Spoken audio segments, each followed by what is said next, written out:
Voici la présentation d'une Rossi Puma en calibre 44-40.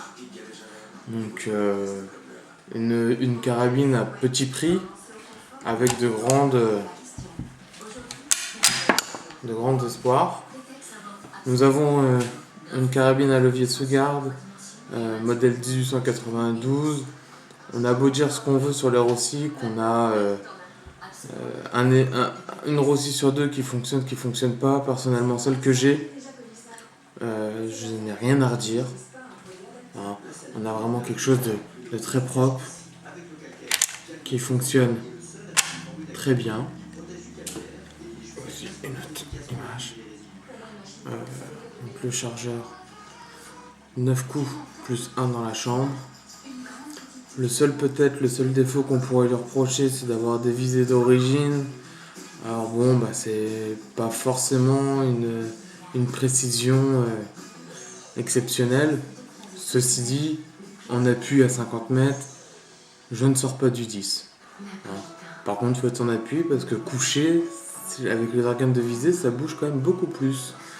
Donc vous avez un bois sur ce modèle qui est quand même foncé. Imitation noyer, je pense pas que ce soit réellement ça, c'est vraiment du bas de gamme. La plaque de couche qui elle est en acier. Là, c'est une carabine dans son ensemble, une belle petite bête. Ça fait pas tellement son poids, c'est assez léger. Elle est très très compacte. Puis la munition, elle est agréable à tirer en 44-40. Si on prend des Mattec, on a 36 ou 37 € les 50. C'est pas encore très très cher. Pour avoir de petits plaisirs et pour ceux qui aiment bien ce genre de carabine, je trouve que c'est très agréable. Je vais vous chercher.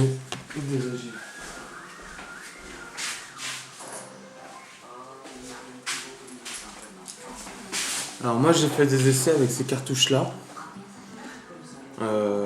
Très très bonne cartouche Winchester.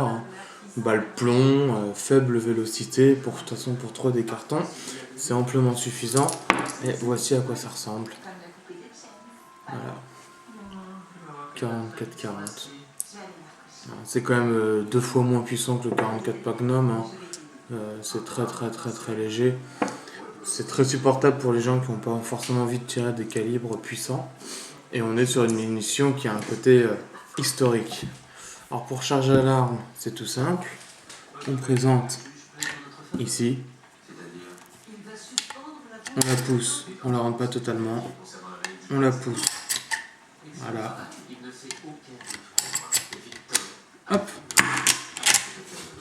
Charger. Décharger. On la voit qui rentre. On la voit sortir.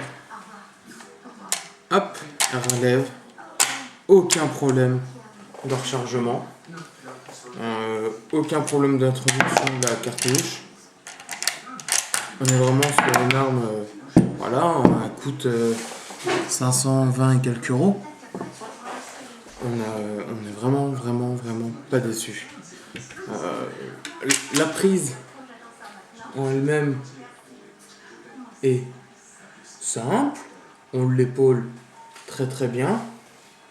On a toujours envie de tirer et recharger. Le petit côté de la fumée qui ressort ici au moment où vous avez tiré les cartouches, vraiment très cow-boy.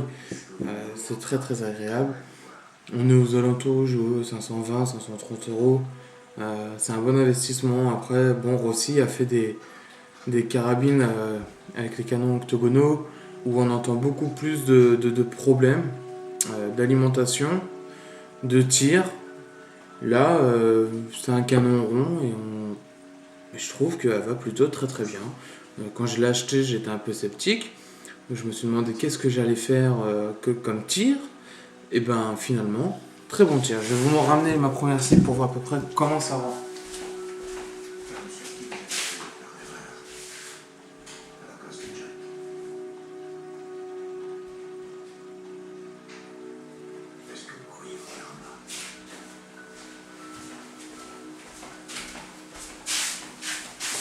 Hop. Donc là voici. On voit ici au tout début les tout premiers tirs, ce qu'on voit là, même là. les tout premiers tirs. Donc c'était groupé, mais un petit peu décalé sur la... Voilà, ça fait sur la gauche. Ensuite, j'ai tapé un petit peu mon guidon, donc je l'ai rapproché. Et en prenant ici ma ligne de visée, voilà ce que ça donne. Voilà, le groupement qui est ici. Donc vous voyez, pour quelque chose qui vaut 500 €, 50 mètres, c'est très très très très bon. Hein. Vous voyez, je ne vois pas. Hop. Hop.